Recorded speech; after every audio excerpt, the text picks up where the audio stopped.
Okay, so we'll begin today part tour of our Vegas retrospective in all places of the Boardwalk, which is the old, what was the Holiday Inn Boardwalk, and which lasted for many years on the Strip. And I wanted to feature in this entire series of videos, and in particular the second one, some emphasis on the past, the present, and the future.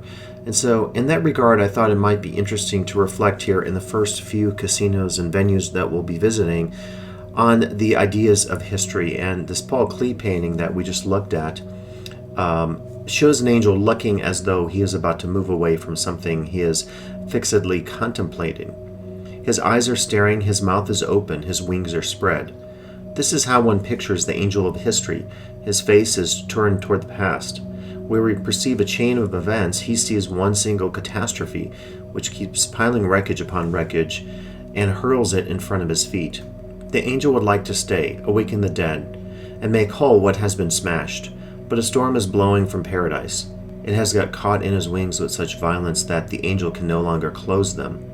The storm irresistibly propels him into the future to which his back is turned, while the pile of debris before him grows skyward. The storm is what we call progress. And I'm using this quote from the great Walter Benjamin, who wrote so much about history and its significance in material culture, to really look at the basis of some of the Las Vegas casinos here at the beginning. So the Boardwalk lasted from 1966 to 2006. And these pictures, I believed, were snapped just around that time. I don't have them dated, but these were my images from the Strip. And I often found that the Boardwalk was one of those casinos that really stood out. It had this facade. It's a Coney Island theme. It has this facade of the roller coaster, a non-working roller coaster. And it just felt like such a throwback in terms of its theming, even in terms of its interior offerings to guests. And so I think using these historical reflections of some of the casinos I'll be presenting to you early here, including the Key Largo coming up, is an opportunity to really think about how Las Vegas has transformed itself in the many senses that we realize today as we walk along the Strip. And in this entire series, I've talked about the idea of a retrospective, and indeed a lot of the topics I'm covering in this video use the prefix re, as an opportunity to really think about this fusion of past, present, and future, what we'll talk about later with Heidegger's fusion of temporalities. And the prefix re is really quite powerful because it suggests to you that there's something new coming, kind of like in the Angel of History, but it also suggests that there's a very tangible past. It's a remaking. When we have anything that we transform, we're always combining forms from the past and the present, and of course projecting something onto the future. So when I look at the Boardwalk as a casino, I'm fully reminded of what is going to come in its place in the future, and that of course is City Center. And as we'll see in this video, part 2, also of course in part 3, which will cover City Center extensively, it's a complete and utter transformation, not just of, say, this part of the Strip, but really of what Las Vegas is. And I realize these images here are a little blurry when I shot them, but it does show you the casino when it was fully operational in the evening. And it did have, I think, kind of a dramatic look to it in some respect with the lighting. Now here's an interesting bit of footage from a local Vegas station, and what's going to happen here in a second. It's the setup, as you might gather, for the implosion of the Boardwalk.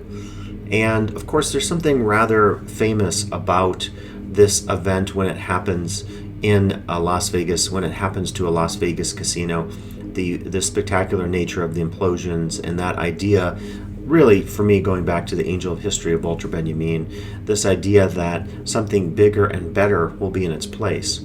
And in some of the future videos I'll be offering for you, particularly as we walk down the Strip, say towards past the Aladdin, which we'll cover in this video. Here's some old shots of other offerings that were in this same area near the Monte Carlo down to the Bellagio is kind of the region we're looking at. And here's a rather long shot of the Strip. But it's very interesting to me that as you start to move down the Strip, you have this opportunity to really think about remaking and transformation and regeneration. The Aladdin, think about what the Aladdin will offer us in terms of going from one version of the Aladdin to a new version, and then of course the Planet Hollywood.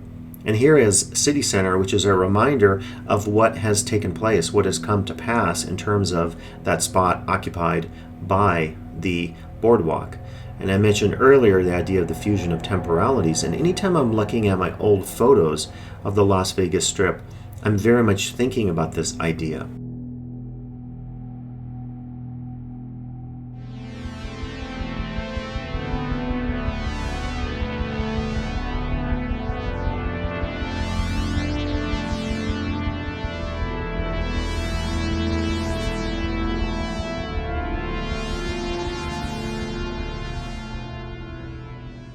So we're moving on to the Key Largo and focusing on the idea of regeneration.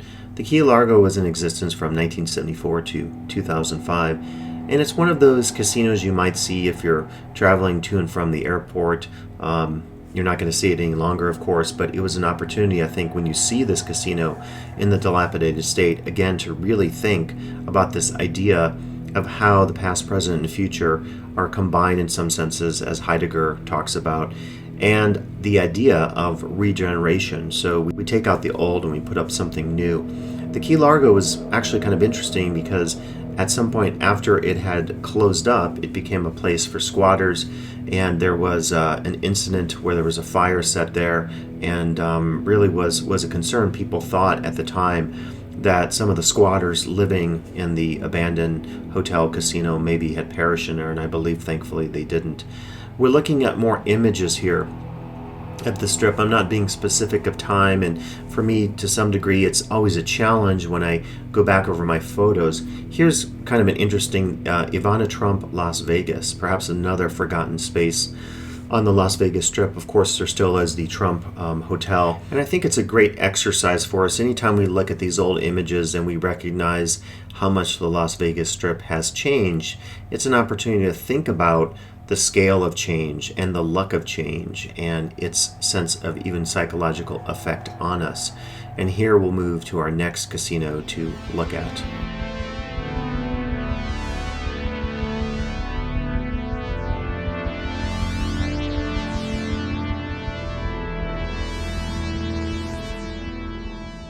And that is the Aladdin. And this is, I guess you could say, the new Aladdin. These are some of my shots. You see just before you get down the Strip to Paris, you see the Aladdin. This is the schematic diagram of it. The Aladdin for me was one of those casinos that maybe like the Monte Carlo had a lot of hope in it, that sense of regeneration. And we'll talk about this in, I believe it'll be part 4 or even part 5 when we look at the SLS Sahara, the movement from Sahara to SLS back to Sahara, which we really haven't had happen. In the case of the Aladdin, of course, we moved from the first version of the Aladdin into the new version of Aladdin, and we're looking at the new version now. The dates 62 to 97 for the first Aladdin, the second one 2000 to 2007, and then of course it becomes the Planet Hollywood. I think there was a lot of hope and optimism for people when the Aladdin was being constructed.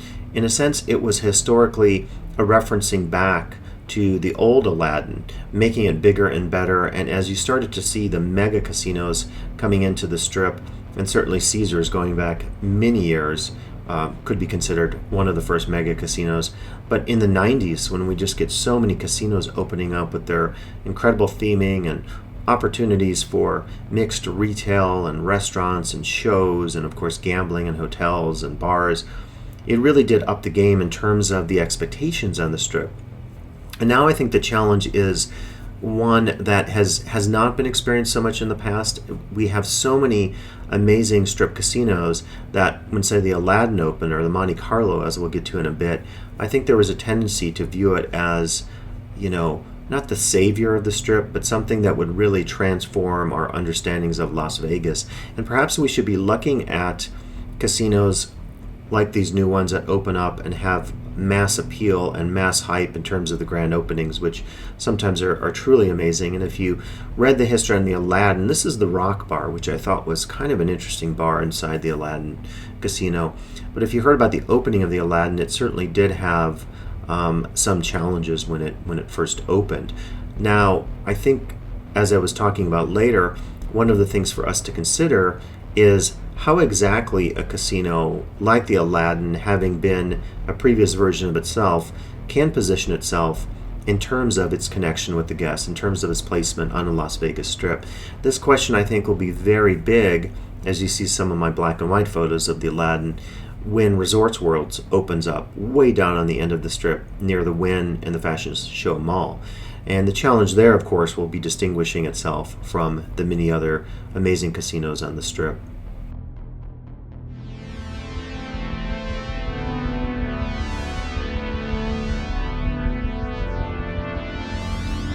Now, of course, we're moving into the newest version of the Aladdin, and one of the things that for me is so interesting about the Las Vegas Strip is this rumination that it offers us on time and history, and almost a layering up of different layers of time and eras, and maybe asking some questions like, can we still maintain those layers or those references to the past? As you get the aerial view here from Google Maps of what exactly where exactly the Planet Hollywood is.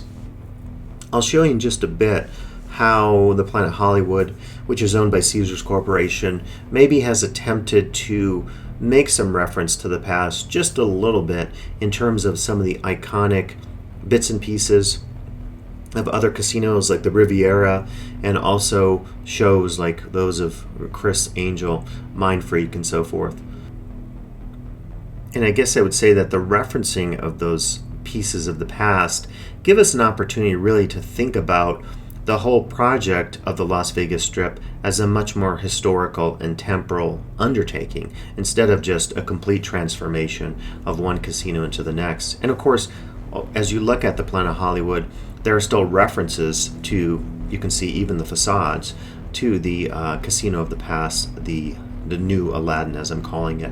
So previously I've done a few videos, mostly on the Miracle Mile Shop and also some aspects of retheming, so you can check those out well over 6 years ago. And as we're talking about today, time does fly when you work on some of these videos.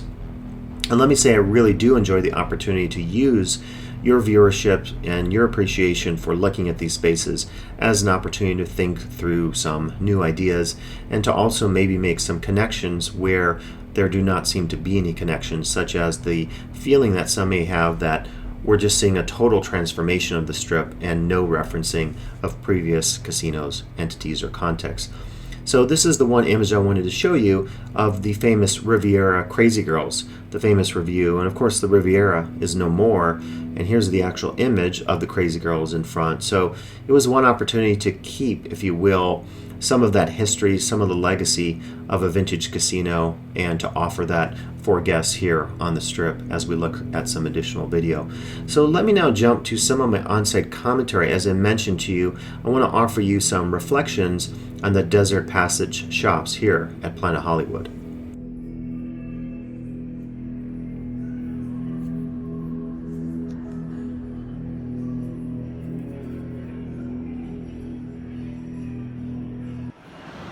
Okay, so we're taking a stroll through the Miracle Mile shops, which is, if you know the history here, the space that used to be occupied by the Desert Passage shops and the Aladdin. And one of those transformations here, we went from the first Aladdin to the second Aladdin to Planet Hollywood. And when you walk through this mall, you see a lot of the signs of what is left over.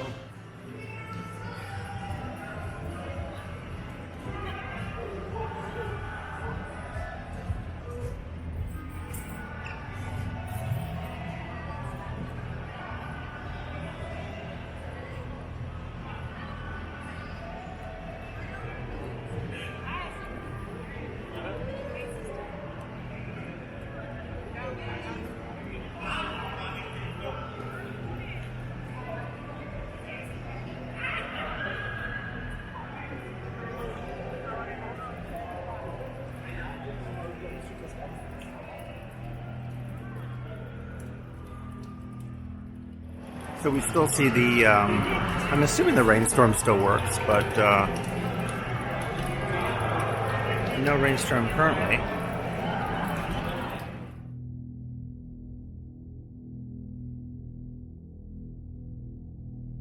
I always thought it was one of those things that when the retheming happened, maybe it didn't fit in so much with the new theme as far as the Miracle Mile shops. But, it's a cool feature, and they already have the theming on the ceiling and so forth that, I guess it makes sense to keep it and to, offer it as that interior space exciting feature that guests often enjoy.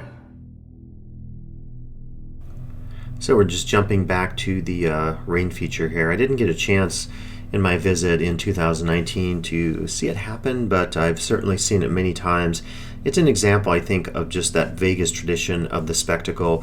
We see the indoor and the outdoor spectacles of various sorts walking up and down the strip. Some of that has gone away, of course. If you're familiar with Treasure Island, we know that the Siren Show is no longer, and so you could say maybe this will be, as we look at this in the future, who knows what will happen, but a sort of anachronistic thing to think that there will be these interior spectacles. So let's jump here back to some on-site commentary I offered during my visit in August 2019 here at the Desert Passage shops.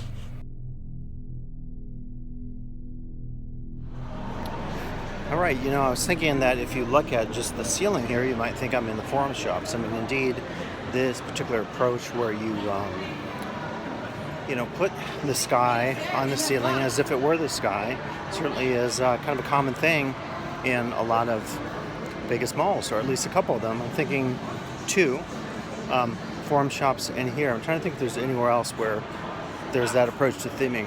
One of the things I would say, having not been here at the Miracle Mile shops in a while, is that some of the best, as far as just like pure place-based theming, maybe one of the best, along with the Forum shops, of just a real cool sense of approach to place. Again, with the new theme, with Miracle Mile as opposed to Desert Passage, doesn't work quite as well telling that story, but still a great atmosphere to shop in, as you just see all the accoutrements of the theme. Even above me, you can see the old place interspersed with the new brands. So we see the logos, and then we see, you'll see up here, like different things, ramparts and castle walls and so forth. So just kind of cool, really, when you think about it.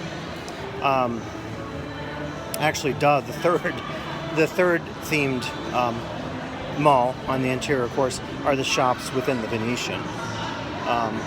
A little different as far as the approach, maybe smaller scale, but certainly really well appointed in terms of the theming.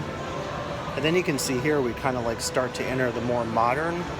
You can just kind of a cool exercise actually just looking at the ceilings at this point. So when we walk into this area, see it's like totally changed. And then you're going to see in just a second up here past Chipotle, the metallic ceilings, which looks nothing like what we just saw in the last section of the mall. And you can even see, right, the style is changing as we walk along here. It's a study in ceilings today. But one of the other things that I noticed was that just not too many people, I saw one other person in addition to me taking photos or video. And so it's one of those things where it's maybe not as common as some of the other themed casinos and some of their theme malls where you see people actually paying attention to the theme. So that on-site video really does relate to sort of a comparative project that I think is always significant if you have the opportunity to visit Vegas, and that is just comparing, say, the material design features inside the shops here with, say, those at the Forum shops and Caesar's Palace. And I realize that throughout this video I've been referring to this as the Desert Passage shops. It's actually Miracle Mile shops, but as we see here and as I've talked about in my on-site commentary, right here at this moment we see the old theming, and I've often thought, like, were they trying to make reference to the previous era of the Aladdin, or is it an opportunity perhaps just to save some money? I mean, this area here is totally transformed and much more glitzy in terms of what they've done here. So certainly some areas have that complete transformation, but as we move out of this more modern looking area of the Desert Passage / Miracle Mile shops, you then go back into the old theme. And as I've said in my on-site video, I think it's actually pretty charming. I think anytime you have the opportunity to use theming, particularly on an interior, in an interior sense, in the context of establishing interior opportunities to create atmosphere, it's a great situation for the guest. It's a great situation for the designer. I just think so many spaces these days that we visit, you go to a Costco and it has a very industrial look to it, and the focus is only on the goods and services being offered. What I like about themed malls in general is that opportunity to do a bit of quasi storytelling. And I say quasi because there isn't really a story being told. It's often just what you might call set pieces that establish the idea of an atmosphere, a feeling for the guest. It's not telling a story, either in its old version as the Desert Passage shops or the new version as the Miracle Mile shops, but it is telling us something through the atmospheric effects of decor, of lighting, of perspective, of all the kinds of things, of course, that we associate with theme parks. So I think it's just an opportunity for us to do a sense of comparative work when we're on the Las Vegas Strip, to really ask some questions about how one particular space relates to another space, and to what extent they reference and even have dialogue with one another in their just mere being spaces on the Strip. And I'll just let you take in some of the sights as we end our journey here through the what I think are amazing Miracle Mile shops here at Planet Hollywood.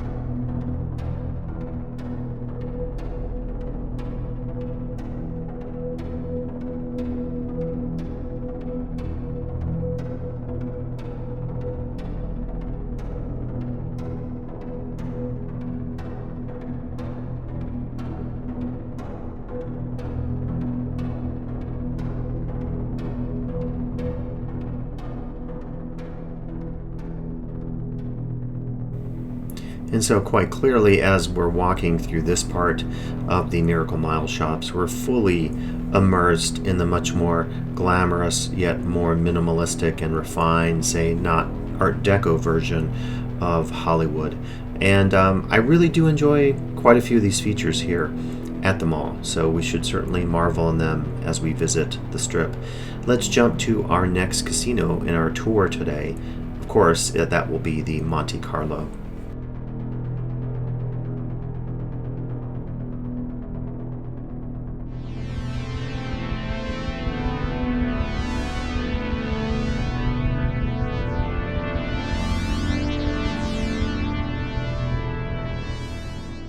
And we'll take an aerial peek here courtesy of Google. I think you're pretty familiar with where the Monte Carlo is in terms of the Strip. Now it's pretty dramatic to think about the transformation. You can see just to the right there the park, which we'll be also covering in this video. And as we'll be getting into talking about the casino itself, it is no longer the Monte Carlo, it is the Park MGM, part of the massive MGM property holdings on the Strip, which covers so many hotel casinos, including City Center, which is just next to the Monte Carlo. The way they've worked on this space, I think, in terms of its remaking, is, I think, pretty interesting and unique, with the Italy in front of the casino as a main feature that we probably haven't seen in other Las Vegas casinos. I'll take you through a bit of a trip down the Strip here just over time.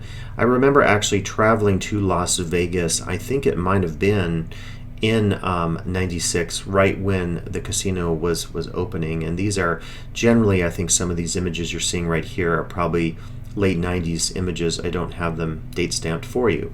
But I remember actually some people quite excited on the plane when I was flying. I didn't stay at the Monte Carlo during that trip, about the opening of it, and we're very excited just to be part of something new. And that's that moment in which the casino is heralded into history, into time when it opens, It offers a sense of something new and something amazing. I think it's one of the most exciting things about Las Vegas is how one casino and another casino, over time, all of those can basically create excitement about future casinos that open up on the Strip. So Monte Carlo, as you know, maybe 1996 to 2018. So a pretty good run there in terms of time.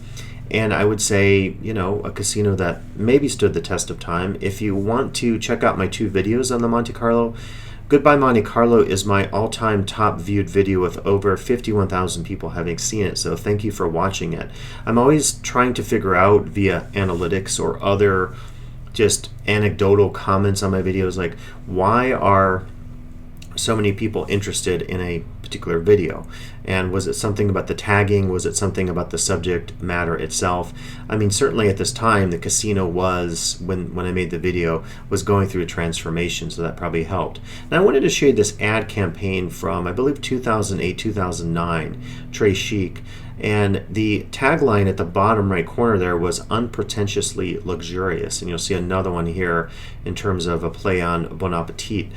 And I think what the Monte Carlo tried to do close towards the end of its tenure, at least in its last 10 years of life, was to try to establish something more like what the Cosmopolitan does today in terms of offering attitude and style, but not pretentious style. And I think you can just reflect on, with your own experiences of the Monte Carlo, to what extent that was successful or not. I don't know if that campaign was considered a successful one, because on the one hand, it kind of makes sense that if a casino is too immaculate, if you go into the Bellagio or the Wynn or perhaps the Venetian, and you think like, wow, this is really amazing, but it's a bunch of Gucci shops and places that I can't afford, and I want a sports bar, or I want something that feels a little more blue collar or even more like proletarian and not so bourgeois, then you could say that's an effective campaign to potentially connect with guests who would see other casinos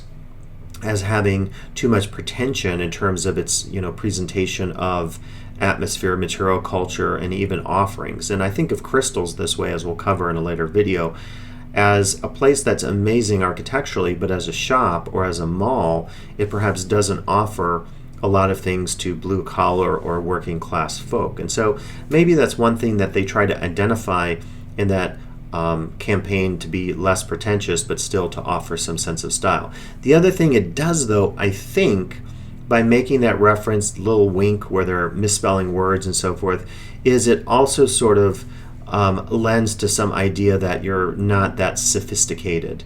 Rehab is the new black, and this is from one of the old shops in the Monte Carlo.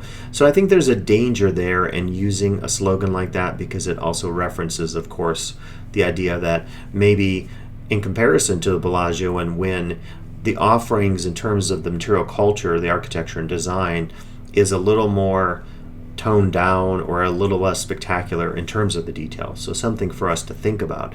But now we'll move into the transformation side of things as we talk about the movement into the Park MGM from the Monte Carlo.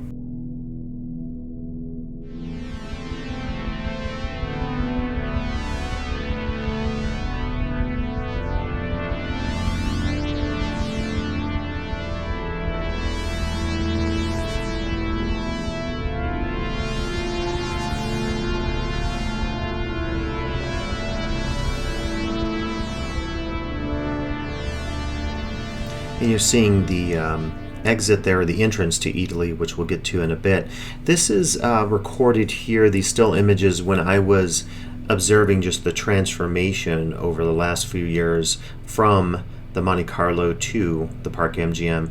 And the focus in this section will be on the idea of retheming, so the idea of taking a previous theme, transforming it, or totally, in this case, jettisoning it and starting anew with something different. And you can see when they were getting ready to do this, they had all these references, these quotes about nature. And indeed, when you think about the park that is next door to the Park MGM and the hotel itself, I think nature is maybe the generalized theme that's being used here. Now, the curious thing is, if you go to their website, which I just did recently, and you look at the story, if you will, being told on the website, there really isn't a story. So like a lot of casinos today, particularly say the Aria and Vidara, what used to be the Mandarin at City Center, they're really offering a lot to the guests in terms of decor, in terms of all the typical features of a Las Vegas casino with shows and gambling and excitement, entertainment. But as we're going inside Italy here, you'll see the story being told here. Now, the story in Italy, the retail space, which is a chain that is located all over the world, and this is some sped up footage taking you through all of Italy. The story of Italy, I think, is fairly significant, and check out my video on Italy, Chicago for more on the culinary story being told through a space like this. But once you step outside of Italy, as you'll see with the rest of the casino, and we'll go back outside, you can see the facade here of what used to be the Monte Carlo, and you remember I featured this in the Goodbye Monte Carlo video. But as you go inside, I think going back to looking at what you see and what's on the website, you could say the narrative being told is not very explicit in terms of any sort of story that maybe the theming is delivering on. Now, you could say as you walk in from the park, which is very tree covered and has the Bliss dance from Burning Man, we have the theater here as well. You could say that it does sort of fit in with this whole idea of transformation, because the area beginning just to our right there from the New York, and I'm glad I have all this footage you're looking at of the park next to the Park MGM, and there's the T-Mobile Arena in the back. But this whole area, of course, has undergone transformation, and there was a really, I think, great attempt to say, let's try something different, because so many people are used to malls on the Strip and exterior spaces that are concrete and that are like Planet Hollywood, right? I mean, it's all neon and billboards and electronic signage and imagery. Let's try to create something a little more serene. Giving that kind of contrast could be a nice opportunity to connect with guests. I'm reminded of Red Rock, which is, of course, not on the Strip at all. It's quite a distance from the Vegas Strip. But Red Rock is a casino in some ways that offers people a complete 180 away from the idea of everything that you come to expect with a Las Vegas casino. Now, as you go inside here, and this is the Nomad entrance. So the Nomad, kind of like the Hotel and then what became the Delano at Mandalay Bay. Caesars has its own version. A lot of casinos now are experimenting with the idea of having a secondary boutique hotel that is a little more chic and expensive, along with the traditional hotel for guests. So it's an opportunity to rebrand a little bit and to have a boutique brand as part of your attraction. So we're just walking through the Nomad area here, and you can see the Nomad has a much more like European elegant style to it, and as I start to transition down here, you're going to see much more referencing of nature. So my question for you today, I guess, is to ask, like, do you think this works? Do you think that a nature theme, and the lobby is pretty cool. Just look at some of these features here of the tree trunks on the interior. It's pretty neat. I have to say, I really enjoyed this lobby. It was understated. It's somewhat minimalistic. I think their color palette is really cool, kind of the grays and the subdued greens that they have here, the wood tones. Again, that feature that you see above the registration desk, I think is really nice. It's a contrast. Compare that to the check-in at the Aria with Maya Lin in the sculpture. It's actually a little, they're similar to some degree in terms of that sense of enveloping outwardness of the feature as it kind of takes over the lobby, either from above or, in the case of the Aria, behind. And a lot of Vegas casinos have that, including the Bellagio next to the Conservatory, and even the Mirage as well with its aquarium tank. Here's an exterior shot of the Park MGM, and next I'll just feature some of my still images that I took while I was on site. I probably could have taken a little more video. I do sometimes get a little hesitant with taking a lot of video in some of the casinos, but in any case, you can see here just some of that material design. I think they did a nice job with the lobby. Again, I'm still wondering, in terms of my question of earlier, what's the purpose of the nature theme here at Park MGM? It certainly offers a great atmospheric effect to the guest, but it doesn't say anything that is explicit in the sense that older casinos on the Strip: TI, Treasure Island, Luxor, Venetian, Caesars, New York, and so forth. It doesn't say anything explicit. I really do like that concierge desk there, as you see that screen behind. It doesn't say anything explicit, though, about nature. So nature is almost, again, like a set piece. It sort of puts the guest in his or her space in terms of maybe providing calm, because nature, of course, I think generally has a calming theme to it, other than the case of natural disasters and so forth. And when we all think of nature, though, I think we often very often focus on the idea of a calming or relaxing effect. Spas, of course, always have some reference, I think, potentially to nature because of its calming effect. And then some cruise ships as well maybe have some referencing of it as well as a theme. The other thing I think it can establish, and we're looking a little more at Italy, which we saw earlier with my time-lapse video, but the other thing I think that can be established here in the retheming from MGM, from Monte Carlo to Park MGM, is that maybe new themes that emerge on the Las Vegas Strip will be much more subtle than the themes of the past. We maybe get away from the over-the-top theming at Treasure Island with the sirens and so forth, or even the Excalibur with King Arthur and the dragon, and we move more towards these subtle themes. The entrance of Italy being so prominent at the Park MGM suggests to you that you can use that as a key feature, drawing the guests in. It's very different to have one major food-themed retail space as sort of that iconic front entrance experience that the guest first sees. So to some degree, I think this could be a really smart move because it allows the Park MGM to distinguish itself from the many other casinos on the Strip that have a much different experience when you first walk in the door. And you can just see the map here and see exactly what is being offered at Italy. So we'll then jump into our next experience here, looking at the adjacent space, which of course is the park, the outdoor space just next to the Park MGM.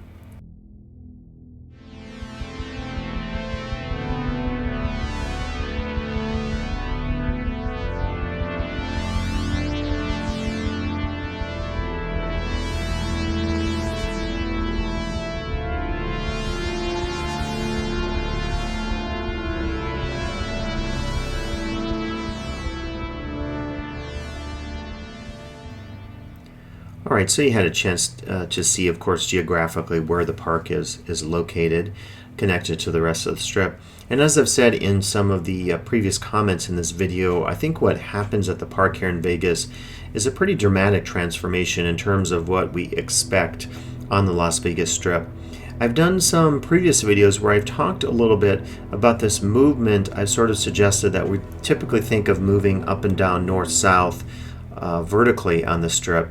In a sense, we're moving more towards the idea of horizontal movement, if you will, in terms of the layout of Vegas shows, attractions, casinos. So many malls now will take you, the Link in particular is an example of this, will take you basically from the Strip and push you more east or west on it. If you want to see some previous videos I did on this particular area, and these are pretty recent, 2017 was my last trip to the Strip, before this last time in 2019. So Bliss Dance and the idea of Vegas outside. So I definitely recommend that second video as we look here at the fountain feature that talks about this idea of moving outside. And it's not just a movement from the vertical plane to the horizontal one in terms of the Strip.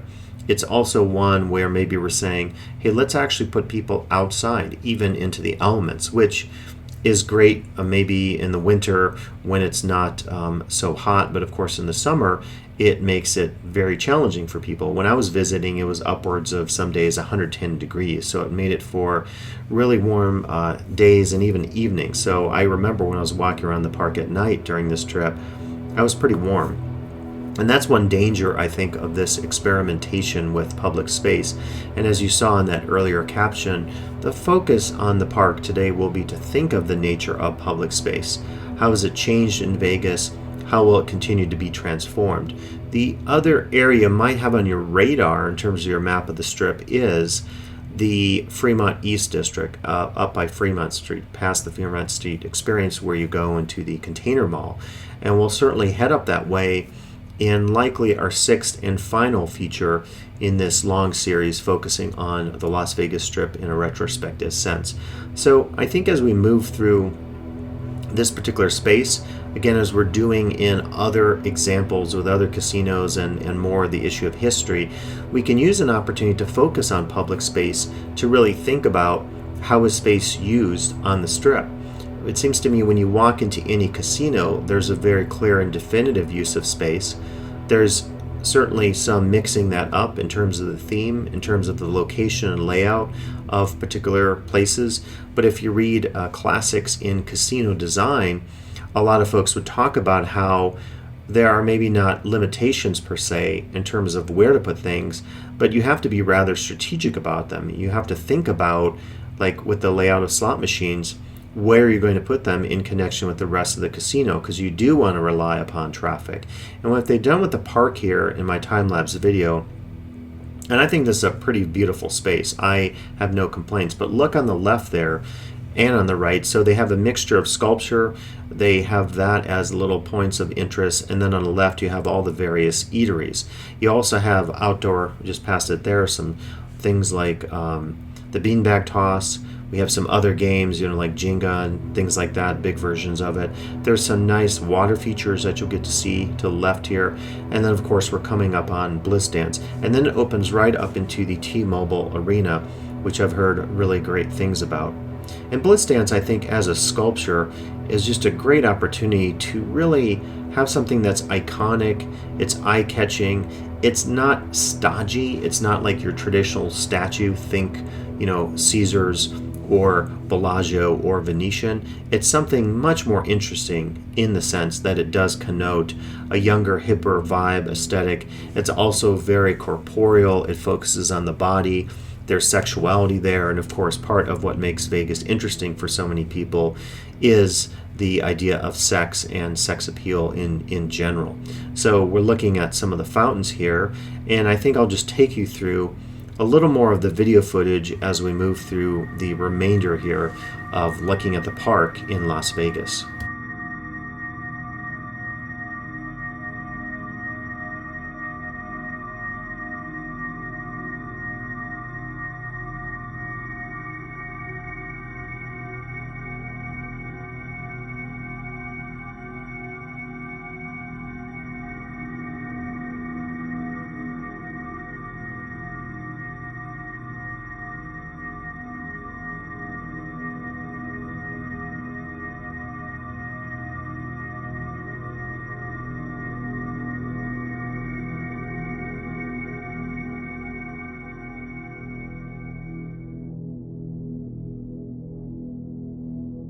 Okay, so we'll leave the video for a few more images just to look at today.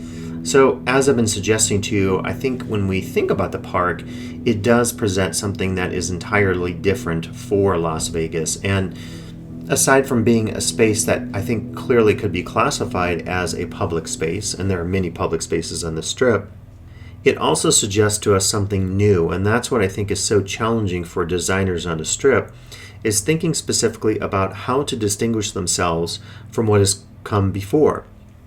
And as we near the end of our video feature today with just Paris to look at after the park, we certainly should think of the earlier issues we talked about in terms of time, and to say, like with the Aladdin, right, there's always that pressure when you open the latest feature on the Strip, whether it's a public park space like this or a new casino, you have intense pressure to prove yourself because so much has gone before.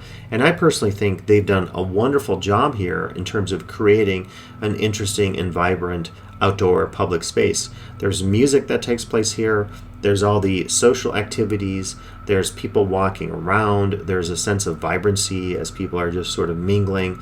So I hope that it will be an opportunity for the rest of the Strip and designers to really think about possibilities of opening up more interesting public spaces. The danger of this, of course, is that it could affect your bottom line. Although this is a nice and wonderful space, think about how much of it is unused.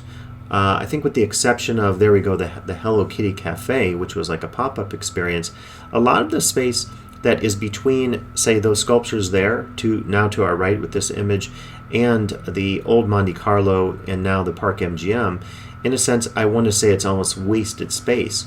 Now, I'm not suggesting we shouldn't have open and empty space, but we have that space maybe to the detriment of selling or offering things that have the potential for revenue for the casino, the developer, whoever is running the whole show and operation. If you look to just the density of the strip, to our left there, near the Hard Rock and the Ross, we're clearly reminded of the fact that the trend has been something of the opposite, to not have open space and to instead have this very dense and congested area for consumption and other forms of entertainment. So I think it's a good direction, but it maybe is a challenging direction forward in terms of revenue. So let's now jump to our luck at our last casino today, the Paris Las Vegas.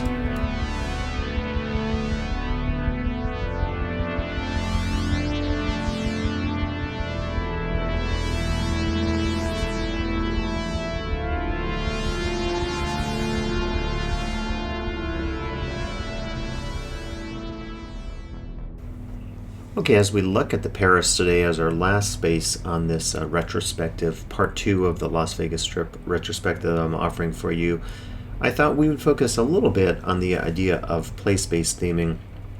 When I think of the Paris, it's one of the clearest indications of using a place, a specific geographical location in the world, Paris, France, and all that's connected to Paris and France, as the basis of your theming. For social critics, if you read the literature, this very fact maybe is one of the most damning things about a themed casino or a theme park. And of course, theme parks are also very known for creating place location-based theming, although the trend tends to be, I think, both with theme parks and casinos, to maybe move away from this. You can still have atmospheric effects like what we saw with the Park MGM, but there is never a specific place necessarily that is referenced. And of course, Italy is there, but that really isn't a pure place-based association, more of a brand name. Now, you were actually looking there at some of my earlier images of Paris during its construction phase.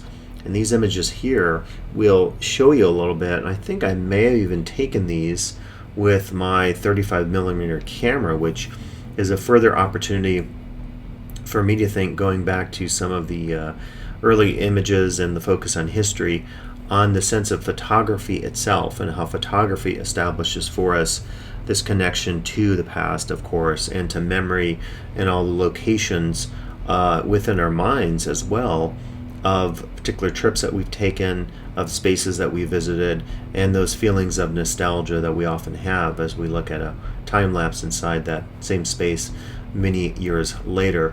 So it's always like a curious thing, and sometimes even uncanny thing when we look at some of our images. And since I'm talking about images, these were some later ones that I took with a Sony camera I actually sold, and I sort of regret it. It took some of the best photos, I think, for me.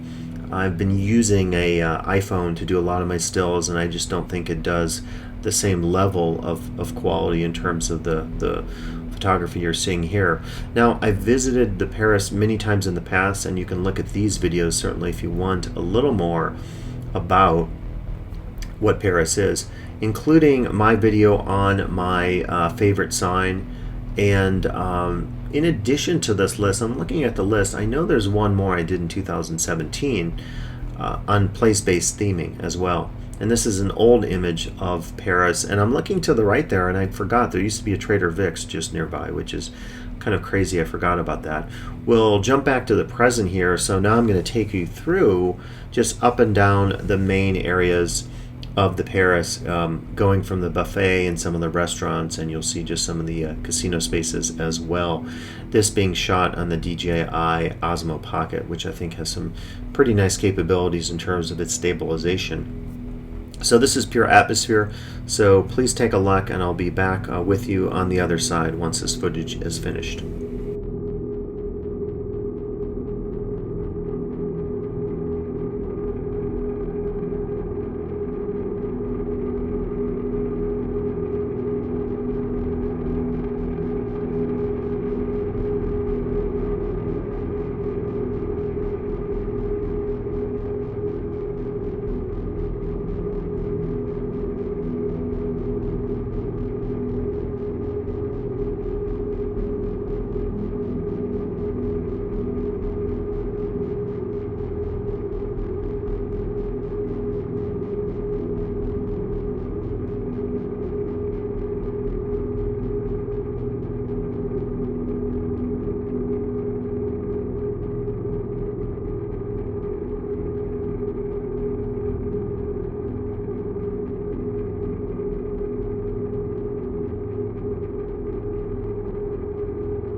And so some things have certainly changed with the interior spaces of Paris, but I think they've kept a lot of the charm that has always been a part of this casino. So at this point, let me jump to some on-site commentary that I offered at the Paris.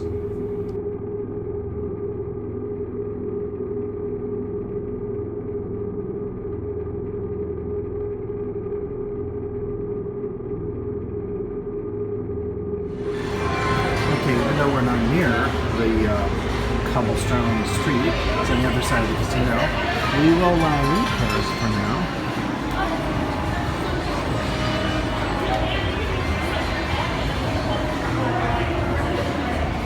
All the while culture and ambiance. And right as we exit, of course, we get the 1/3 scale Eiffel Tower, which for me is still one of those examples of a casino that can use like a predominant feature, what Disney used to call the theme park world Illumi, and interior and of course exterior theming that's fairly significant and really bring all those elements together. So just a reminder, I think, of possibility when you think about some of the theming here at Paris, Las Vegas.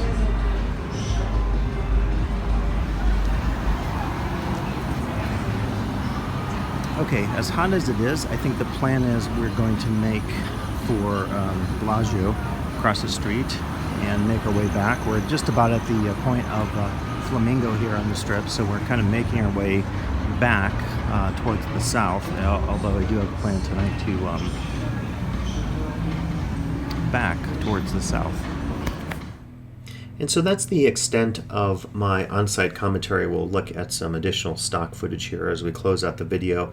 So I think a lot to consider, not just here in terms of the Paris and place-based theming, but as we talked about in this second retrospective video on the Strip, there's a lot for us to consider in terms of the transformation of the Strip. And if there's one theme that I think resonates for me in part 2 of this video series, is the idea of transformation, of regeneration, of time, the idea of the fusion of temporalities on the Strip, the idea that we should use moments of our own experiences as we visit the Strip over time, as we review, as I do, my footage and stock images and look at the past and think about the present, use it as opportunities for almost educating ourselves about what has changed and using the opportunities in the Strip as comparative moments to really think about whether we study Las Vegas as an academic, as a researcher, or we simply enjoy it, but use these moments as opportunities to really think more critically about these spaces on the Las Vegas Strip. So we'll be moving now into the third video, and I'm continuing to move my way up, starting at the Las Vegas sign, of course, in video 1, now moving sort of past Paris. Of course, in the next video, we'll get into City Center and Caesar's Palace and many of other casinos in that area. I'm closing here on what I call my favorite sign, and it's my favorite sign, so I even did a very specific video about it. And for me, it encapsulates sort of the whole project of what's going on the Las Vegas Strip, particularly maybe in this era right now as we teeter on a movement away from place-based and more explicit or representational theming into more abstract theming. You'll see that to full fruition as you move into the next video. When we talk about City Center, it really is about jettisoning the places, the specificity of them, the pure representational delight that we often get in the kinds of theming that we see here at Paris, into the more abstraction, even the postmodern and architecturally significant lifestyle spaces with city center crystals and related spaces. So thanks for listening as always, and please stay tuned for the additional videos in this series on the Strip, a retrospective look.